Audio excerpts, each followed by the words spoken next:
આપ સૌ જયારે આ પ્રસંગે ઉપસ્થિત છે, આટલી વિશાળ સંખ્યામાં માતાઓ, ભાઈઓ, બહેનો, વર્તમાન સમયમાં સાધુ સમાજ માટે થોડીક વાત કરવા માંગુ છું.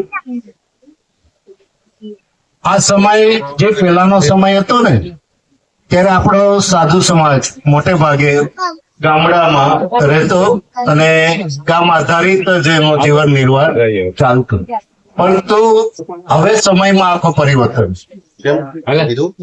આ સમયને પરિવર્તન સાથે જો આપણે પણ એમાં સુધારો નહીં કરીએ તો આપણી આવનારી પેઢી એમને ઘણી તકલીફ થશે. એટલે હું શિક્ષણ વિશે જવાબ કહેવા માંગુ છું કે આપણા પરિવાર, આપણા સંતાનો જો શિક્ષણ નહીં મેળવે તો એને એના પરિવારની જીવન નિર્વાહ માટે ઘણી બધી મુશ્કેલી ઉભી થશે. માટે હવે પછીના જે પેઢી આવનાર છે એ પેઢીને બને ત્યાં સુધી આપણા સમાજમાં એક તમે જુઓ, દીકરીઓ શિક્ષણમાં ખૂબ આગળ છે, પણ બાળકો સંતાનમાં બહુ જ પાછળ છે. આપણે પણ કોઈ મિલકત નથી સાધુ સમાજમાં કે આપણે કોઈ એવા કારખાના નથી હાલતા કે કોઈ એવા મોટા વ્યવસાય નથી. આપણો પરિવારનો નિર્વાહ કરવો ને એ બહુ અઘરું છે. માટે આપણી પાસે એક જ માધ્યમ છે અને એ છે શિક્ષણ.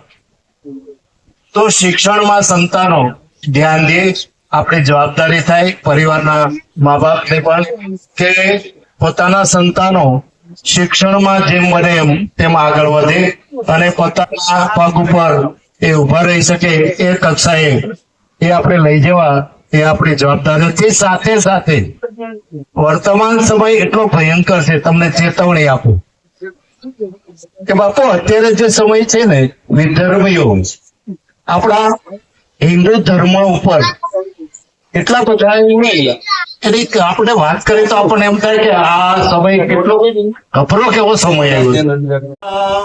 રામ રામ હરે હરે. અને ભગવતી પાર્વતીને 1000 નામ લીધા ત્યારબાદ ભગવાન વિષ્ણુના સહસ્ત્ર નામ છે.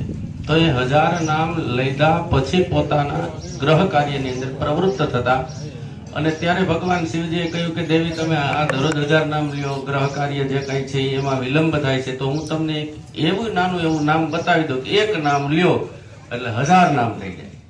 સહસ્ર નામ તત્તુલ્યમ રામ નામ વરાનને. ભગવાન રામનું એક જ વખત નામ જપ કરવાથી 1000 ભગવાન શ્રી હરિનારાયણના નામ લ્યો ને જે ફળ મળે ને એ ખાલી રામ નામ લેવાથી ફળ પ્રાપ્ત થાય છે. તો એવા આપણે રામ નામનું સંકીર્તન સ્મરણ 2 સેકન્ડ કરી અને હવે આગળ કાપડી સાહેબને કહું કે પોતે આવેલા સંતોને આપણે સન્માનીએ. એમાં પરબધામથી આપણા સનાતનદાસજી બાપુ તેમજ માલણકા બિહારીદાસ બાપુ વગેરે પધારેલા છે, પરેશદાસ બાપુ વગેરેનું આપણે સહર્ષ સન્માન કરીએ. ગૌરવ સાથે કેવું પડે કે ભૂદેવે જે વાત કરી ને એ પ્રમાણે રામના ઈષ્ટદેવ ભગવાન ભોલેનાથ અને ભોલેનાથના ઈષ્ટદેવ એ પાછા રામ. એટલે આ જે પરંપરા છે એ અદ્ભુત પરંપરા છે ને આપણે સાધુ સમાજને એમાં બહુ ડીપમાં જવાની જરૂર નથી, આપણે બધા જાણીએ જ છીએ. બરોબર. તો હવે આપણે સન્માનનો પ્રસંગ લઈ લઈએ. તો સૌ પ્રથમ પ્રવીણભાઈને હું વિનંતી કરું કે તેઓ પૂજ્ય સનાતન દાસ બાપુ લઘુમન શ્રી પરબધામ. તો અમે બાપુ હું કાપડી જ છું એટલે આપણે એક પરંપરામાં આવીએ છીએ.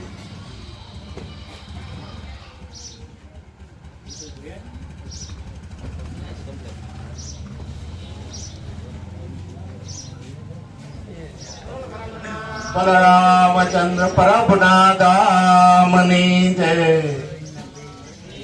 વની જય. ત્યારબાદ પૂજ્ય બિહારી બાપુ માલણકા તો મેં બહુ લાભ લીધો. તમે ના ડોક્ટર ત્યાં ખૂબ રાત રોકાણા એટલે આનંદ બહુ કર્યો. તેને જગ્યા એટલી સરસ કે એમાં કાંઈ ઘટે નહીં. ઘણી બધી રાતો ત્યાં વિતાવી છે. હા હા, બટુકભાઈ, બટુકભાઈ.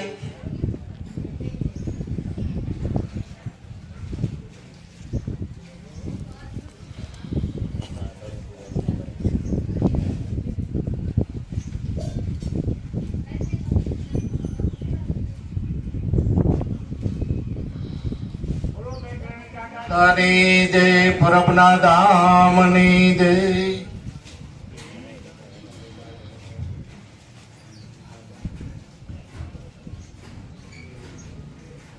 સત્યદાસ. માર દેવીદાસ.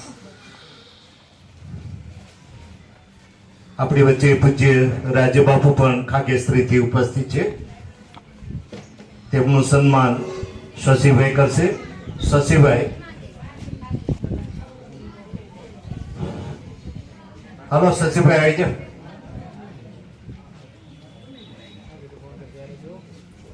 અને તે પછી જીતુભાઈ ત્યાં રહે.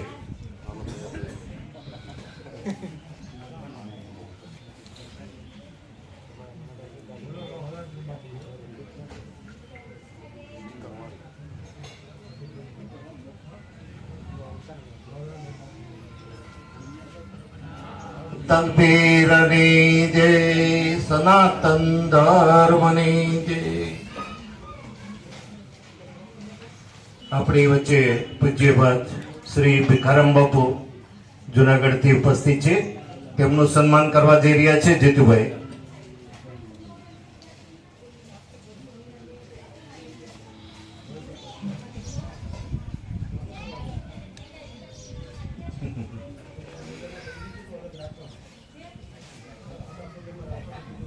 પરબના પીરની જય, સનાતન ધર્મની જય.